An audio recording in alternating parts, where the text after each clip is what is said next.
Okie dokie, I believe we are all the way being recorded. Hello and welcome to my graveyard. I am your host of the evening, the Cemetery Man from Salem, Mass. Always taking names and kicking candy ass. Live in the color here with you on Grande's Graveyard. Welcome back to a very first ever on the Graveyard. Now, I've done a lot of Blu-ray unboxings, whether it be the unboxings from Kino Lorber or Blu-ray unboxings from Severn Films. I've done a lot of Blu-ray unboxings and updates on this channel, but today I've got three different movies from three different companies and all one format, 4K ultra high definition, if you will. And I figured why the hell not kind of make this video today and show off these releases and see if you guys have maybe gotten in on any of these. I don't know. I figured I'd show these off because I have never done a 4K update video, so I figured that would be something fun to do here on this kind of dreary Sunday. But first up, the first release here, it's funny because it took about 3 months of people bitching because they initially, Warner Brothers put this out, they only had released the Blu-ray, and everybody was clamoring and screaming and kind of banging their head on the ground. Where is the 4K, goddammit? And then finally, 3 months later, after all the bitching and moaning and groaning, Warner Brothers gives us the 4K of Malignant. Yes, this is James Wan's film. I absolutely loved it. My favorite horror movie of the year 2021. And I actually had my good buddy Brian come over on Friday night. We watched this movie together on 4K.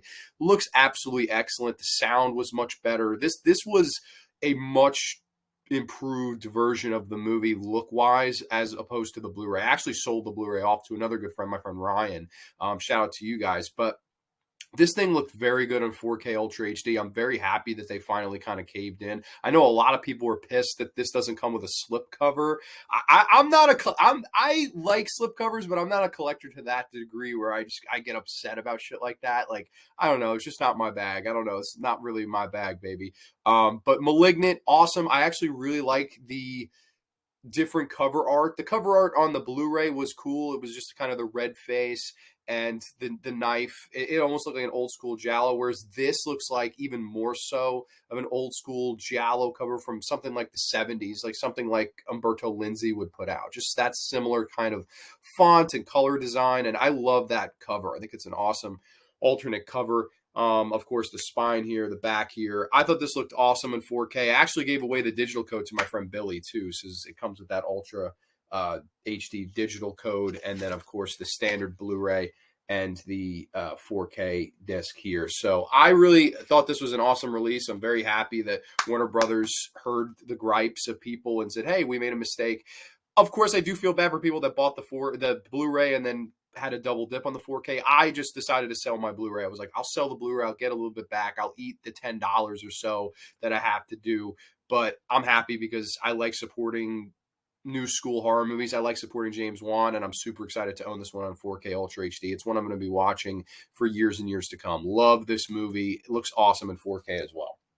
But next up, and this company has been subject to a lot of controversy with these 4K releases because now it seems like they've just been purging themselves with all of these 4Ks, whether it be the re-release of The Craft, whether it be the re-release of Candyman. I know The Craft had quite a few problems when it came to, I think, compression problems on the 4K, that cannot happen on a 4K disc. But of course, Shout Factory did not take any of the blame. That's kind of their MO. But this is from the year 1985, I believe, from one of my favorite all-time filmmakers, Mr. Tobe Hooper. And we will be discussing a film of his on the show this week.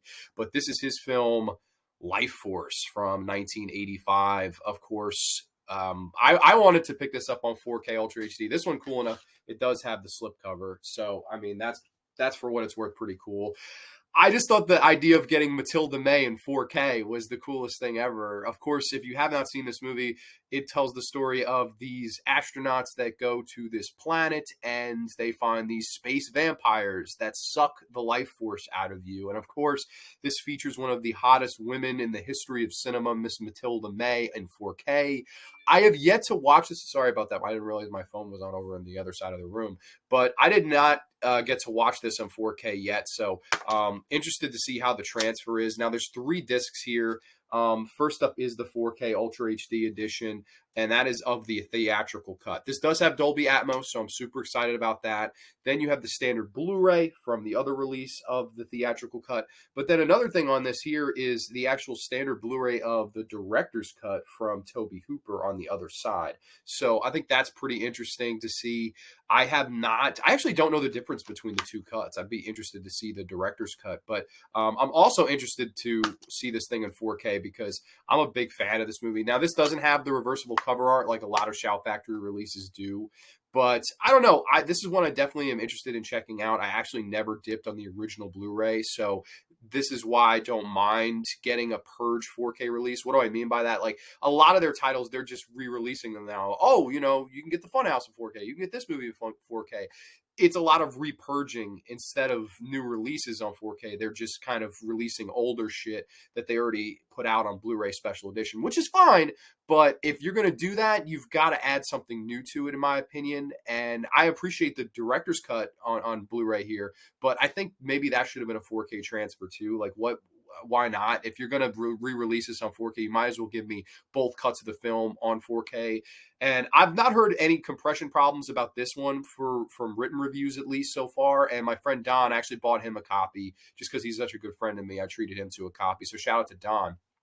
But he told me that this thing looked excellent, and from the reviews I've read, from written reviews I've read, I've heard it's nothing but a great transfer. So I'm super excited to check this one out in 4K. I will get to it ASAP, I promise you that. But probably the coolest release I got here, and definitely the most expensive by a mile, was the new Vinegar Syndrome release of Thriller: A Cruel Picture, aka They Call Her One Eye. And this is the 4K special edition release. Now, this son of a bitch cost me like $55. But thankfully, Mr. Zetro, AJ Zetro, good friend of the show, he hooked me up for my birthday with a $50 Vinegar Syndrome gift card. I held on to that son of a bitch. Once they announced this, I knew where that gift card was going. $50 off. I paid $5 and then whatever the shipping was for this son of a bitch. And this is awesome. I have not watched the transfers yet, so I promised my friend Billy I would be watching this with him, so we got to figure out a movie night for that. But this release is insane. So first off, I really enjoy this box that it comes in. It almost looks like a painted design here. I have to cover up the back a little bit because there is a naked female there. That is the back of it, though. I just don't want to get in trouble here. But also really like the spine. I got it upside down. Cool ass spine, Thriller, Cruel Picture. And then we have, of course, Thriller, Cruel Picture. This is the uncut version with the, of course, hardcore sex scenes, which is absolutely crazy in this film. That's the main difference between the two cuts. Everybody always asks, what's the difference? This is basically the movie uncut, uncensored, in every way, of course, especially the hardcore sex scenes and stuff like that. And then this is all the hardcore sex scenes are cut out, that They Call Her One Eye cut. So that's the two different cuts. Of course, my favorite cover art is this one right here, although I know this is on the back of the 4K disc. I have a shirt that has this exact design, and They Call Her One Eye. I love it. First, they took her speech, then her sight. When they were finished, she used what was left of her own for her own frightening kind of revenge. Yes, banned in Sweden. I love this movie. This is an awesome flick, and I believe this has a reversible cover art too. This of course has the pink kind of spine here. Granted, you can't see it too much in the glare, but it also has the reversible cover art, which I guess I could show. Of course, you have the two discs on the inside. Of course, the Blu-ray cut and the 4K cut, which is awesome. And I've heard the transfer is fucking nuts on this, considering it was a 16 millimeter film blown up to 35. And, I couldn't imagine that this thing would look that much better. But from what I've heard and read, it's awesome. And then, of course, you have this reversible cover art, this orange cover of Thriller: A Cruel Picture. I like this one a little bit better. I'm going to stick with the pink here. I think this is kind of cool artwork, but I don't think you can go wrong with either. This is badass. Very, very cool release here. And then, of course, the other one, They Call Her One Eye here, which is the, of course, like I said, the more rated cut, the less hardcore cut. And of course, the same thing, banned in Sweden. And this cover here, which I like. And of course, in this, you have both the 4K versions of the rated cut and the Blu-ray version of the rated cut. And of course, I believe more reversible cover art, which this one I like too. I think this is kind of cool cover art as well. Like, I'm always a sucker for red, black and white color scheme. I don't know. I'm just kind of a sucker for that.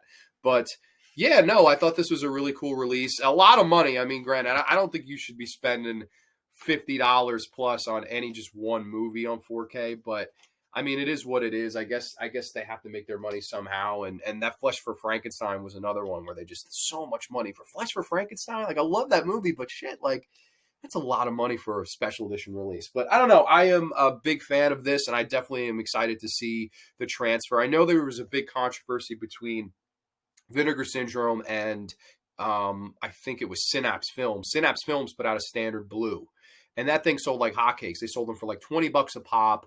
Don May Jr. did the transfer. Don May Jr. does some great stuff. I mean, whether you've seen the Let Sleeping Corpses Lie, aka Living Dead at the Manchester Morgue Blu-ray, that thing looks fantastic. And they just released a standard, just a single edition of that. Also, the Suspiria Blu-ray and 4K. I mean, that stuff, that's one of the, I would say it's the best transfer of all time, is that transfer of Suspiria. I mean, it just looks fucking tremendous. And I know they had a big fight and controversy because Synapse released this just a few months before this 4K came out. This was an expensive release, $50+. And the Synapse release was the standard blue, and it was like $20. So I'm sure this thing still sold well. I'm pretty sure it sold out and pretty quickly. And I know that there'll be people selling this thing on eBay for hundreds of dollars in a short period of time. I wouldn't buy that, though. I give you a heads up. I'm pretty sure Diabolique DVD will fucking have these for sale soon. I would assume in like a month or so, you can get them here if you've missed out. So don't be a sucker. Don't buy any shit on eBay for more than you have to. If you ever have any questions on this shit, if you're a nerd like this about it, like me, just feel free to ask me. I will give you the heads up. I kind of keep a lot of this shit to myself, but if you ever want to know, I can give you the kind of guidance. At least I could try to. But yeah, no, that was a quick, brief 4K update. I'm super excited to get to the other two transfers that I did not get to yet. And of course, brief promotion of the show this week. We will be doing When Good Directors Go Bad. Yes, 5 of horror's most famous and acclaimed and excellent horror directors and their worst efforts. So we'll be doing some show prep today for that. I'm not really looking forward to it. I'm like 2-minute movies into the show prep, and I sort of already regret it, but hopefully it'll be an entertaining show of the least. So everybody, have a excellent rest of your Sunday. Keep it real. Keep it too sweet. Peace, and we'll catch you next time.